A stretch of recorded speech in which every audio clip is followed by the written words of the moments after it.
Welcome to another episode of Boom and Bust. I'm your host, Tony Clement, here at the News Forum, where all voices matter. Of course, it's time for our monthly panel. We've got a special guest today as well, but first let me introduce the Honorable Joe Oliver, former Finance and Natural Resources Minister in the Harper government. We've got the Honorable Gary Marr, who is now head of the Canada West Foundation, former Alberta Cabinet Minister, as well as Alberta Representative in Washington, D.C., and special guest today, the Honorable Christian Paradis, a former Quebec Member of Parliament, former Minister of International Development, as well as, I think, my successor as Minister of Industry. Welcome to all of you. Thank you. Hi. So, Joe, we'll start with you. Obviously, we want to talk about the federal election results, which are a few days ago now, but I think we can draw some conclusions. What are your top line conclusions of where we're at? Well, we know why the result was what it was.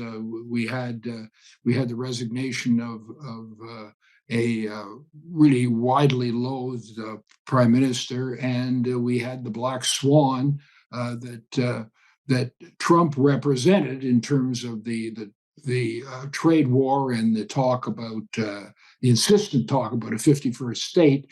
So somehow the Liberals were able to harness the second point and present Mark Carney as the potentially better person to negotiate with Donald Trump on this, very serious threat of tariffs.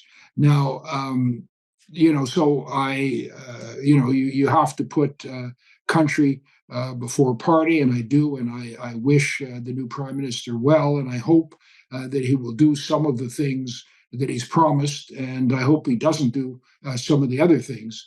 But we're at a pretty critical point in our economy, and frankly, in our social welfare and our standing internationally. We've had a dark decade of economic decline, and we need to do transformative things to set us on the right path. And I'm not, frankly, terribly optimistic about that happening. So I hope it does, but my caution is because I've looked at his book, I've heard what he's said, and I know what the party has done and who is still there in the cabinet and likely in the PMO, and who were his advisors during the campaign. So it's hard to see the kind of transformative change that is needed. It could happen. I hope it does, but I'm worried. Christian, permit me to go to you next. Obviously, in Quebec, we saw the Bloc Québécois less of a factor. They still had a bit less than 24 seats, I guess. But were you surprised at that? And were you surprised that, people that claim they're separatist are voting for Liberals? That's not usually the way it works in Quebec. Give us your assessment. Yeah, it's it's quite it's a big paradox. First of all, you'll see that the people, they had fear. It was 55 years plus. So you have to see in the province, in the region of Quebec City, we won one more seat, so we are 11 instead of 10.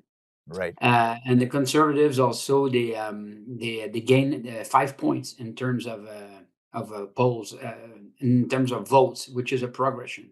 Mm-hmm. But when you get out of Quebec City, you get into Center Quebec and Montreal area. That's another world. The media are not the same. It's quite harsh. There are some biases. Sometimes it's not the same word at all. Mm. So people were feared, and they just decided to go with whom they thought that could be the best representative for Canada. So they chose Carney.